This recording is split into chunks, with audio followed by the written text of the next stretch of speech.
Hello, Cancer, Summer Rising and Venus Signs. Kamusta kayo? Sana po nasa mabuti kayong kalagayan. Welcome back po sa Star Tarot. Kung bago kayo rito, welcome din kayo. Thank you sa inyong support.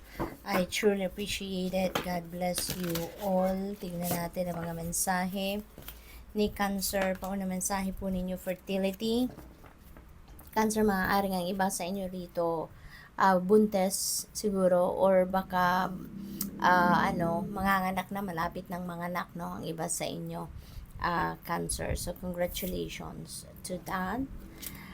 What else? We have love. Ayan. So, maybe talaga, no, syempre, yung pagbubuntes na to, no, siguro yan ay matagal nang hinihintay, no, ng iba sa inyo, Cancer. Maaaring you've been working so hard para magbuntis kayo, para magkaanak, no, and this is it, no, yung ano ninyo, yung longing ninyo, yung dream ninyo or yung wish ninyo na magkaanak na ay nandito na, and maaring that is talaga full of love kayo para dyan sa ipinagbubuntis ninyo, no? So buhos, no, yung pag-ibig, pagmamahal ninyo para dyan.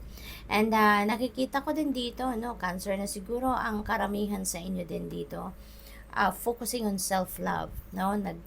As in, inaalagaan ninyo ang inyong sarili, 'di ba? As in, pinapamper ninyo, yung inaasikaso ninyo, you are practicing your self-care talaga, you know, Cancer. So, napakaganda.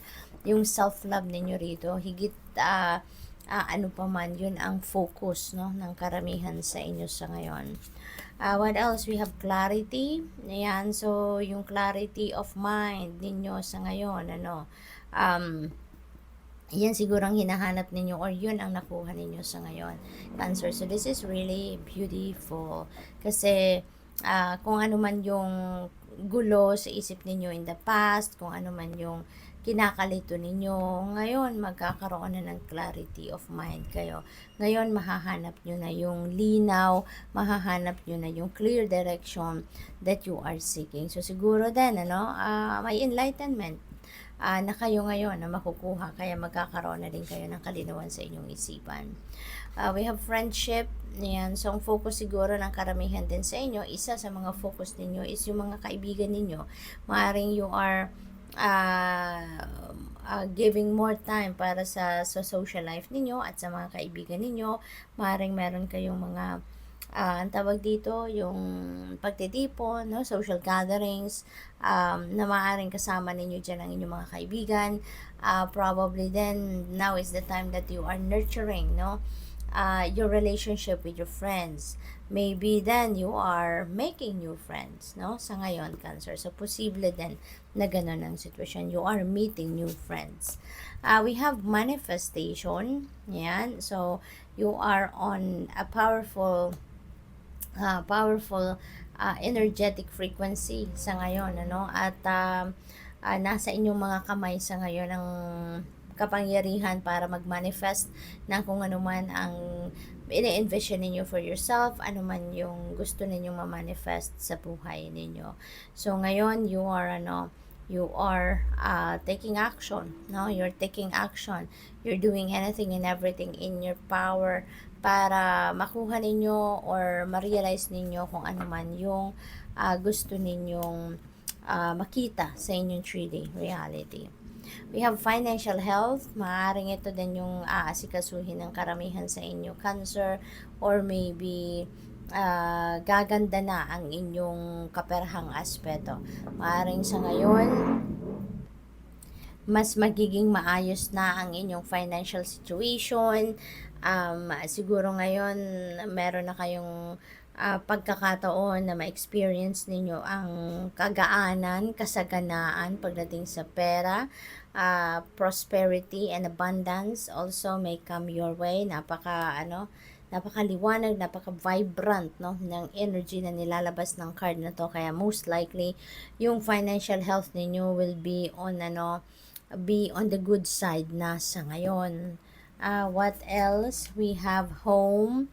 Ayan, so siguro ang iba sa inyo, ngayon is a homebody, no? Maaaring you've been staying more of your time sa bahay ninyo. Maybe you are becoming a homebody na sa ngayon you prefer to stay home rather than going outside, no? Maaari din ang iba sa inyo dito, meron sigurong um, bagong biling bahay, yun ang napipick up ko rito. You could be transferring or moving in to a new house, to a new dwelling place. Maaring ganun ang sitwasyon ng iba, no? So, congratulations to that. Kasi napipick up ko dito, meron kayong bagong bahay or bagong titirahan. Good luck is on your side. Napakaswerte ninyo, no? Cancer, napakaswerte. This is also good luck, hindi lang pagdating sa isang bagay, kundi sa iba't ibang parte ng buhay ninyo ay siswertehin din kayo.